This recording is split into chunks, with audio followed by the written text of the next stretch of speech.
कोल्हापुरात गजानन महाराज प्रगट दिन उत्साहात साजरा। कोल्हापूर येथील बिनखांबी गणेश मंदिर रंक भैरव कमान येथील गजानन महाराज शेगाव भक्त मंडळामार्फत गजानन महाराज प्रगट दिन मोठ्या उत्साहात साजरा करण्यात आला। यावेळी 2000 भक्तांनी महाप्रसादाचा लाभ घेतला असल्याची माहिती मंडळाचे अध्यक्ष रावसाहेब इंगवले यांनी दिली।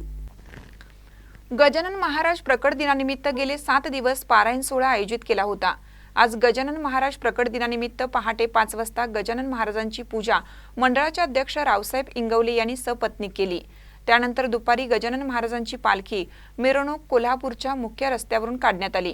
त्यानंतर पालखी रंकभैरवी कमानीत आणण्यात आल्यानंतर गजानन महाराजांची आरती भक्तांच्या समवेत करण्यात आली। आरतीनंतर महाप्रसादाचे वाटप करण्यात आले। त्याचा लाभ 2000 भक्तांनी घेतला। तसेच कणेकर नगरातील नूतन नगरसेवक वैभव कुंभार यांचा सत्कार मंडळाचे अध्यक्ष रावसाहेब इंगवले यांच्या हस्ते करण्यात आला।